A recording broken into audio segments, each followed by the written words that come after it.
Halo, salam sejahtera bagi saudara-saudara sekalian dimanapun kalian berada. Kita berjumpa kembali dalam acara PA Jemaat setiap hari Rabu pukul 19. Tema PA kita Rabu ini 24 Maret 2021 adalah Tuhan menaruh firman-Nya dalam batin. Marilah kita awali dengan menyanyi dari Kidung Jemaat 387 bait 1 dan kedua, Ku heran Allah mau memberi.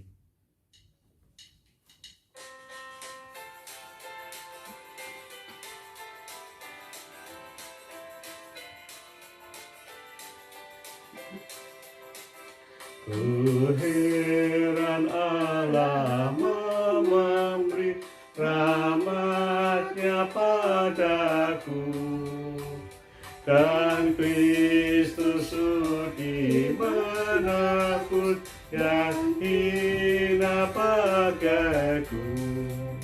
Namun ku tahu, yang ku percaya, dan aku yakin kan kuasa-Nya. Ia menjaga yang ku taruhkan hingga harinya kelak.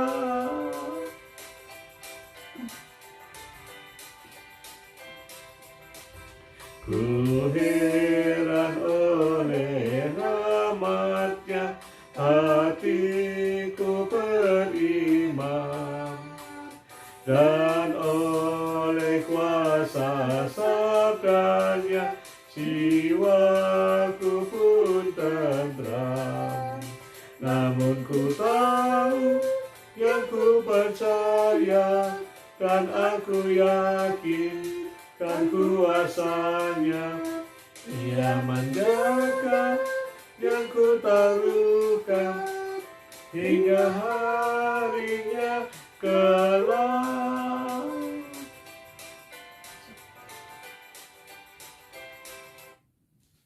Baiklah saudara sekalian, marilah kita berdoa. Mohon pimpinan Tuhan dalam PA Jemaat saat ini. Mari kita berdoa. Ya Tuhan, Bapa kami dalam surga, kami sungguh bersyukur kepadamu atas kasih Tuhan dalam kehidupan kami semuanya. Kalau saat ini kami boleh bersama mengikuti PA Jemaat, ini adalah anugerah Tuhan, bukan sekedar kekuatan kami. Kami bersyukur Tuhan satukan kami dalam PA Jemaat ini, walaupun secara fisik kami saling berjauhan, tapi hati dan iman kami satu, terarah kepada Tuhan saja. Tuhan, berikanlah hikmat kepada kami saat kami membaca dan merenungkan firman Tuhan, sehingga kami boleh memahami dengan baik dan boleh kami wujudkan dalam hidup kami, bagaimana kasih Tuhan selalu menyertai umat-Nya. Terima kasih ya Tuhan, dalam nama Tuhan Yesus kami telah berdoa. Amin. Saudara sekalian, bagian Alkitab yang hendak kita baca yang menjadi dasar PA kita dari Yeremia 31 ayat 31 sampai dengan 34. Yeremia 31 ayat 31 sampai dengan 34, yaitu Tuhan memberikan perjanjian yang baru kepada umat-Nya. Sesungguhnya akan datang waktunya, demikianlah firman Tuhan, aku akan mengadakan perjanjian baru dengan kaum Israel dan kaum Yehuda. Bukan seperti perjanjian yang telah kuadakan dengan nenek moyang mereka pada waktu aku memegang tangan mereka untuk membawa mereka keluar dari tanah Mesir. Perjanjianku itu telah mereka ingkari, meskipun aku menjadi Tuhan yang berkuasa atas mereka. Demikianlah firman Tuhan. Tetapi beginilah perjanjian yang kuadakan dengan kaum Israel sesudah waktu itu. Demikianlah firman Tuhan. Aku akan menaruh Tauratku dalam batin mereka dan menuliskannya dalam hati mereka. Maka aku akan menjadi Allah mereka dan mereka akan menjadi umatku. Dan tidak usah lagi orang mengajar sesamanya atau mengajar saudaranya dengan mengatakan, kenallah Tuhan. Sebab mereka semua besar kecil akan mengenal aku. Demikianlah firman Tuhan. Sebab aku akan mengampuni kesalahan mereka dan tidak lagi mengingat dosa mereka. Saudara sekalian yang kami kasih dalam Tuhan Yesus Kristus, Nabi Yeremia berasal dari keturunan imam. Nabi Yeremia dipanggil Tuhan pada usia sekitar 20 tahun. Dipanggil menjadi nabi di Yehuda atau Israel Selatan. Cukup lama Nabi Yeremia berkarya di Yehuda, yaitu sekitar 40-an tahun, meliputi 4 raja yang memerintah di Yehuda itu, yaitu Raja Yosia, Raja Yoyakim, Raja Yoyakin, dan Raja Sedekia. Dan pada zaman raja yang terakhir, Raja Sedekia, itulah Yehuda diserang dan dikalahkan Babel. Lalu penduduknya dibuang ke Babel. Ini yang terkenal dengan peristiwa pembuangan di Babel. Latar belakang ini bisa kita baca pada Yeremia pasal 1 ayat 1-3, yaitu pembukaan kitab Nabi Yeremia. Saya akan bacakan biar lebih jelas. Inilah perkataan-perkataan Yeremia bin Hilkia dari keturunan imam yang ada di Anatot di tanah Binyamin. Dalam zaman Yosia bin Amon, Raja Yehuda, dalam tahun yang ke-13 dari pemerintahannya, datanglah firman Tuhan kepada Yeremia.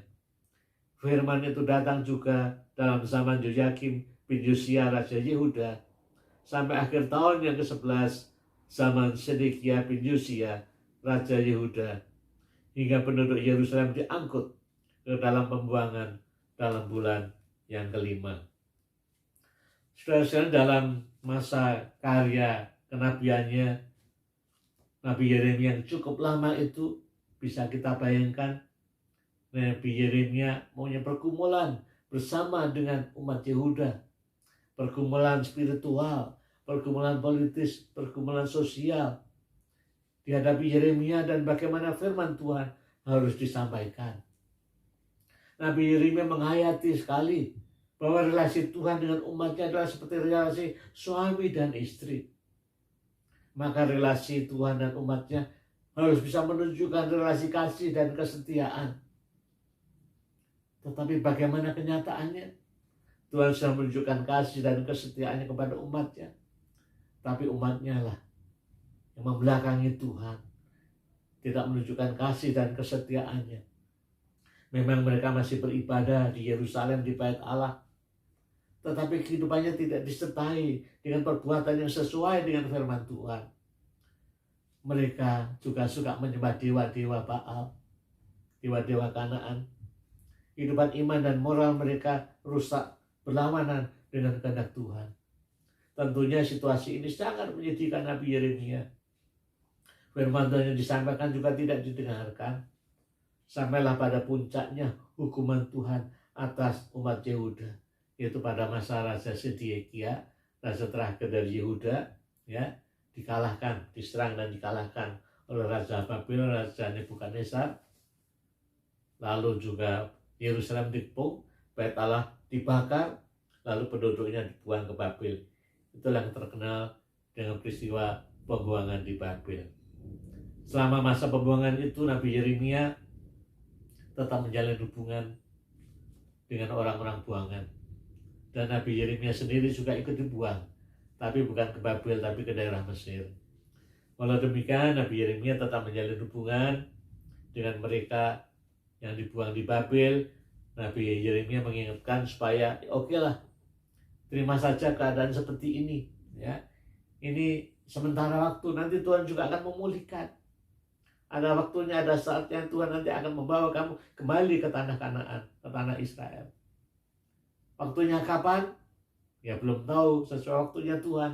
Namun ada juga nabi-nabi palsu yang memberikan penghiburan. Oh, tidak apa-apa, segera Tuhan akan memulihkan. Padahal kenyataannya juga tidak segera. Ada waktu tertentu bagaimana Tuhan mesti membiarkan umat Israel dalam pembuangan. Dan hukuman Tuhan ini bukan untuk membinasakan umatnya, tapi kasih Tuhan supaya mereka sadar dan kembali kepada Tuhan. Saudara sekalian, di tengah-tengah situasi pembuangan yang menyedihkan itu, Nabi Yeremia memberikan penghiburannya. Karena Nabi Yeremia yakin sekali bahwa Tuhan tidak diam, Tuhan tidak meninggalkan mereka. Tuhan tetap mengasihi dan setia pada umatnya. Tuhan tidak pernah menolak umatnya.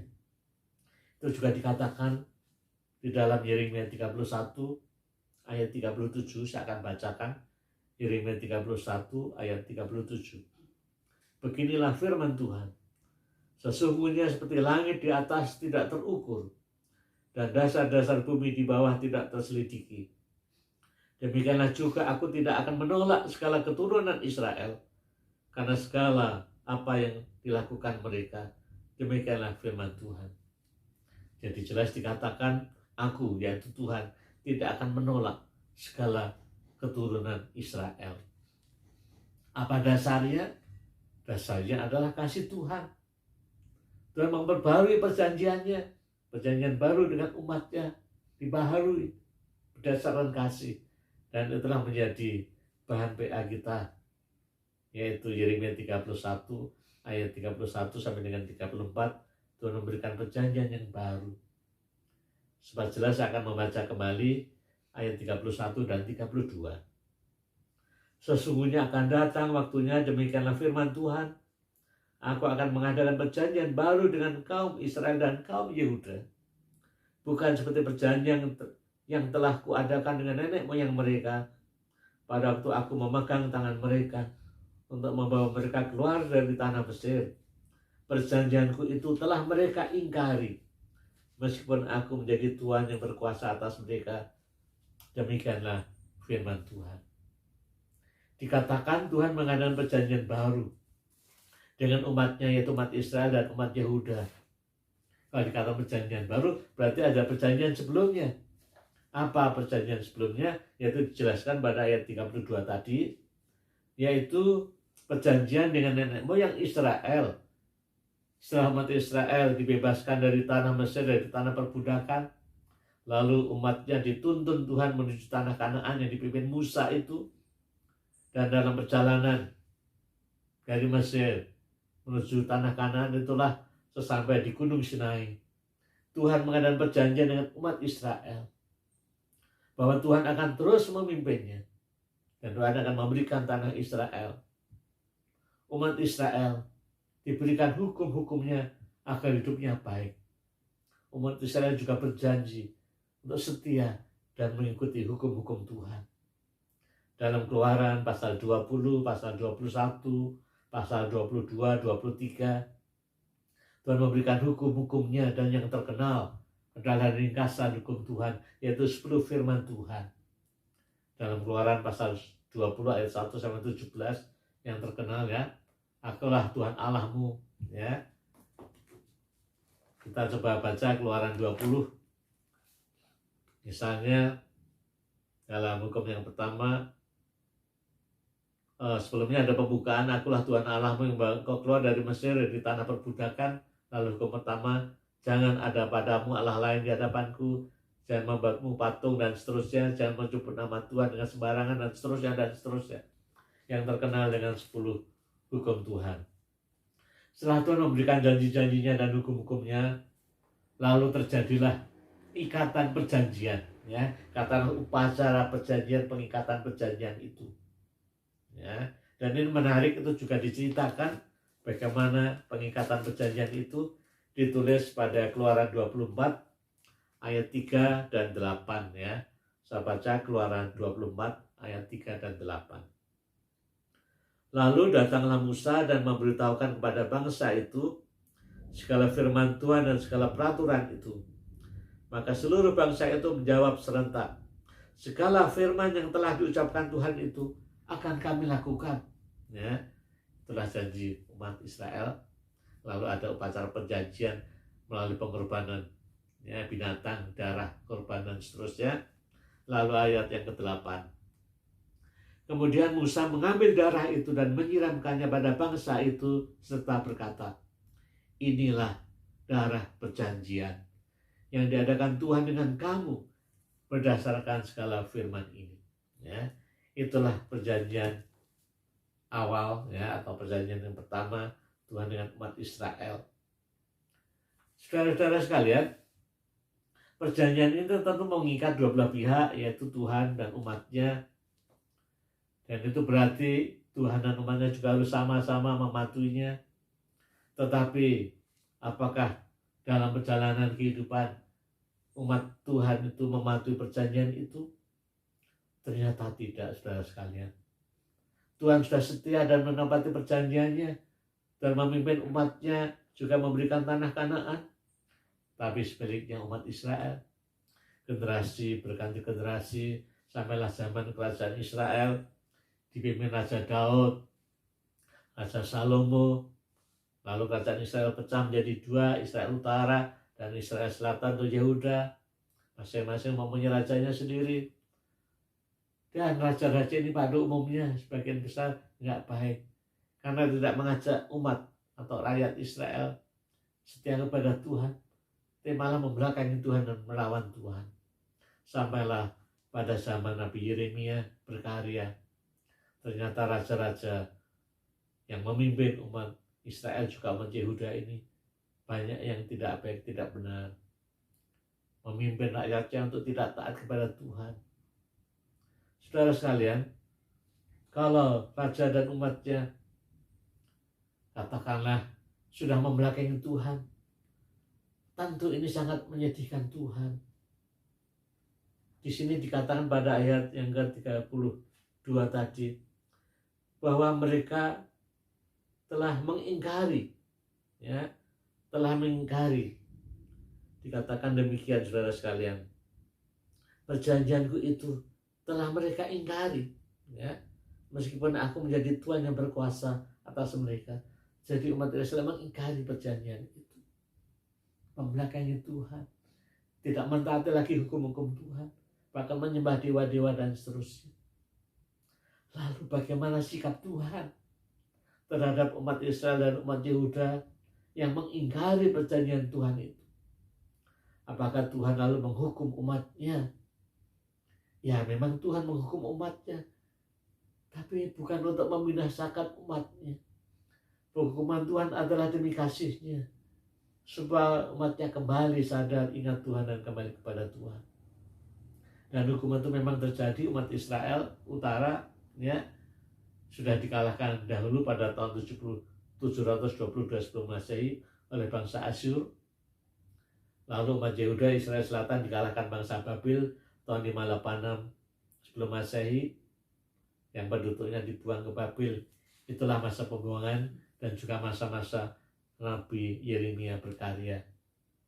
Saudara sekalian, pada masa-masa sulit pembuangan di Babil inilah Nabi Yeremia memberikan penghiburannya kepada umat Yehuda bahwa Tuhan tidak membinasakan mereka.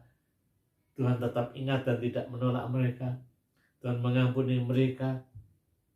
Tuhan tidak mengingat-ingat dosa mereka. Itu yang dikatakan janji Tuhan melalui perjanjian baru yang kita baca tadi, Yeremia pasal 31. Saudara sekalian, itulah latar belakang bagian kita Yeremia 31. Tuhan melihat umat Israel gagal melaksanakan perjanjiannya dengan Tuhan, maka Tuhan memberikan atau membuat perjanjian yang baru. Kalau perjanjian yang lama, yaitu hukum-hukum Tuhan yang ringkasannya 10 hukum Tuhan tadi, ditulis di dalam loh batu yang diberikan kepada Musa. Tapi perjanjian yang baru itu tidak lagi ditulis pada batu atau pada kertas atau pada benda lain, tapi ditulis dalam hati dan batin umatnya. Itulah ayat selanjutnya, ayat 33 dan 34. Saya akan baca demikian. Tetapi beginilah perjanjian yang kuadakan dengan kaum Israel sesudah waktu itu. Demikianlah firman Tuhan.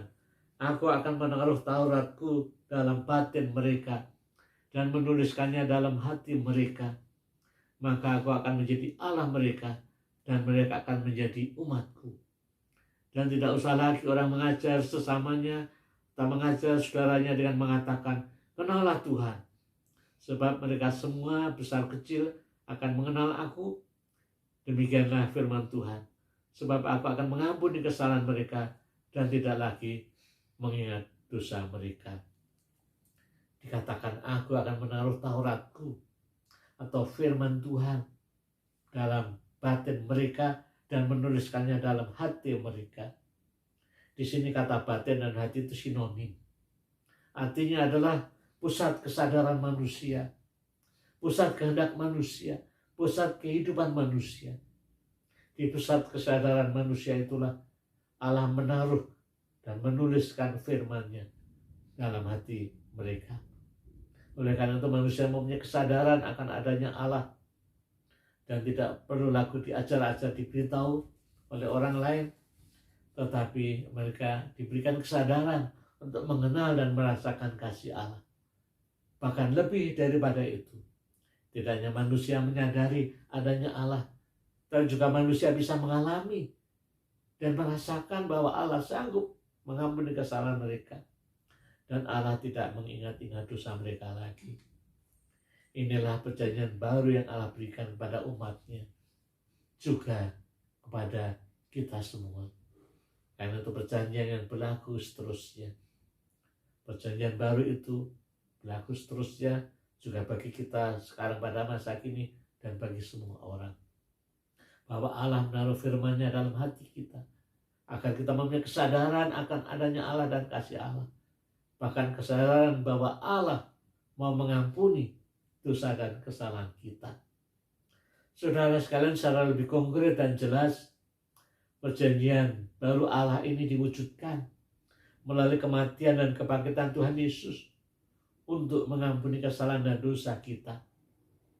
Yang kita percayai melalui hati kita, dengan pimpinan Roh Kudus, kita diberikan kesadaran dan keyakinan, sehingga kita percaya bahwa Tuhan Yesus yang menderita, Tuhan Yesus yang disalibkan, dan Tuhan Yesus yang bangkit adalah untuk mengampuni dosa kita semua. Itu juga dikatakan dalam Injil Matius dalam perjanjian baru, Injil Matius 26 ayat 28, waktu Tuhan Yesus mengadakan perjamuan malam, Tuhan Yesus mengatakan demikian. Matius 26 ayat 28. Sebab inilah darahku, darah perjanjian, yang ditumpahkan bagi banyak orang untuk pengampunan dosa. Jadi itulah pengenapan secara sempurna perjanjian baru Allah tadi. Bahwa melalui kematian dan kebangkitan Tuhan Yesus, pengampunan diberikan pada mereka yang percaya. Pengenapan perjanjian melalui kehidupan Tuhan Yesus, penderitaan, kematian, dan kebangkitannya. Bahwa siapa yang percaya di dalam hati dengan sepenuh hati pada Tuhan Yesus, mereka akan diberikan pengampunan dosa, diberikan keselamatan, dan hidup kekal. Dan itu sudah kita alami dan kita rasakan sekarang ini yang percaya kepada Tuhan Yesus Kristus, Juru Selamat kita. Saudara-saudara sekalian, lalu apa makna PA kita bagi kita saat ini? Paling tidak ada 3 hal yang perlu kita renungkan dan kita wujudkan. Yang pertama, marilah kita yakin dan percaya bahwa kasih Allah jauh lebih besar dari penghukumannya.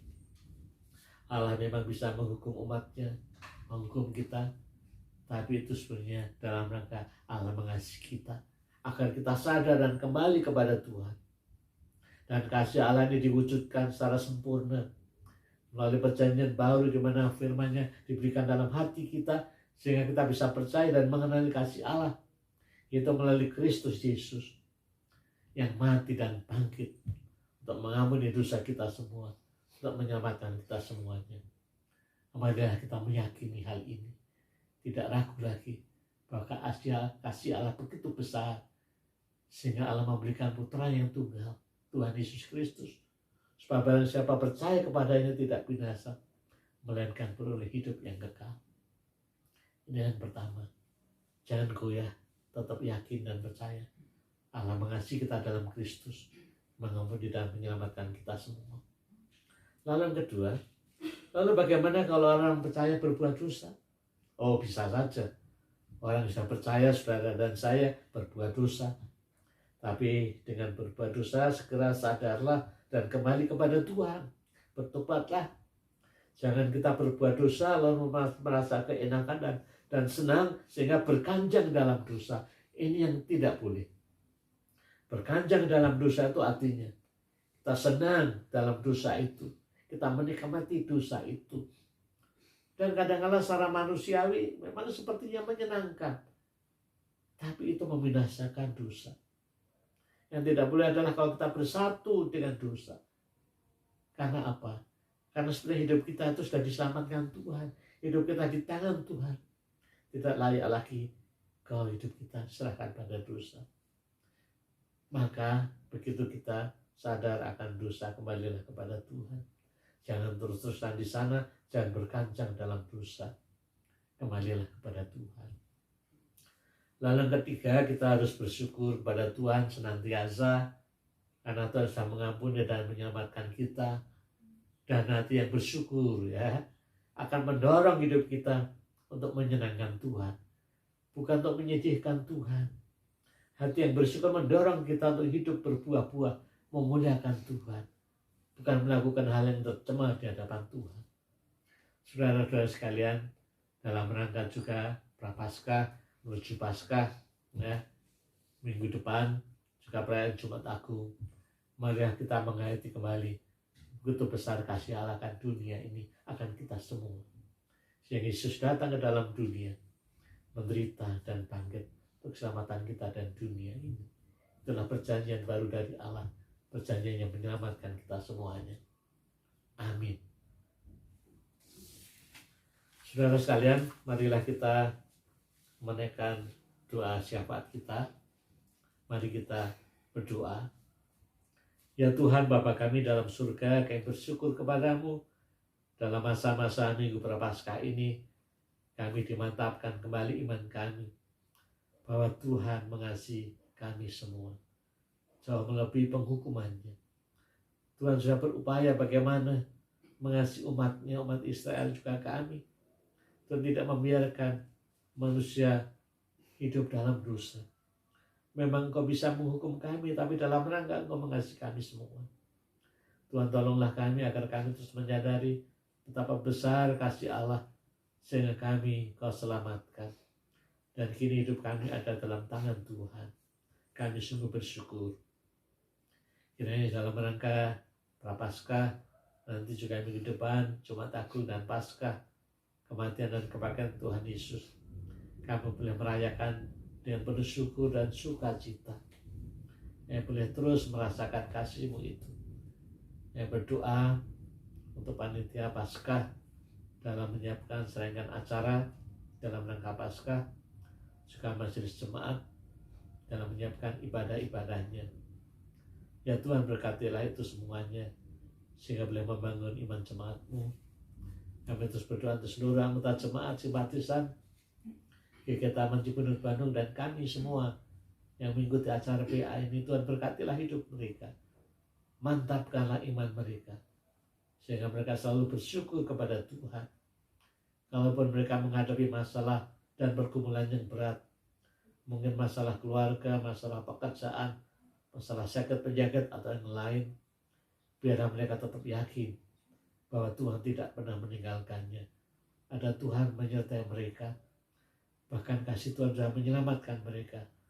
Tuhan pasti mendukung mereka semuanya. Tuhan, kami juga berdoa untuk program pemerintah vaksinasi massal virus corona ini. Tuhan berkati program vaksinasi untuk masyarakat semuanya. Memang tidak mudah karena begitu banyaknya masyarakat Indonesia ini.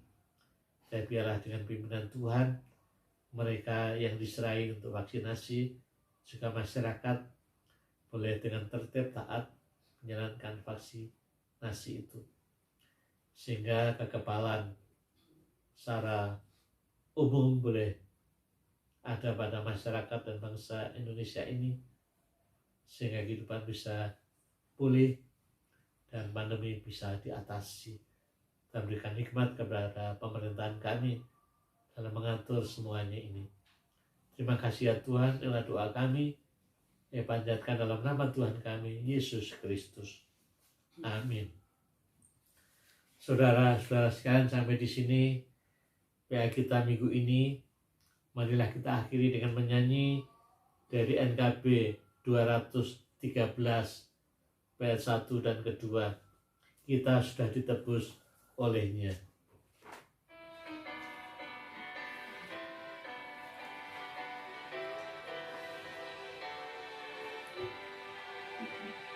Kita sudah ditebus olehnya, inilah jadilah mukhalismu, maju terus dan kibarkan panjinya, sanjung rajamu. Mari bawa padanya segenap talentamu, serta hidup mengikuti firman-Nya. Taat dan setialah, walau sukar jalanmu, hidup kudus agar kasih-Nya pun nyatalah.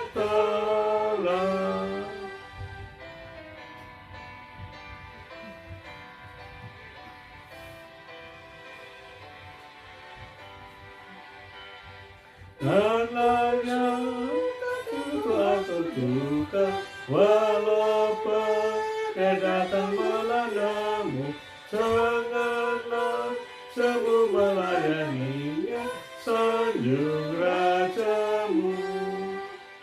Mari bawa padanya segenap talentamu, serta hidup mengikuti firman-Nya. Taat dan setialah, walau sukar jalanmu, hidup kudus agar kasih-Nya pun nyatalah.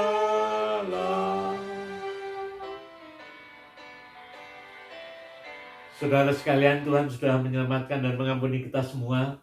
Marilah kita hidup dalam damai di dalam Tuhan dan sesama. Tuhan memberkati kita semuanya. Amin.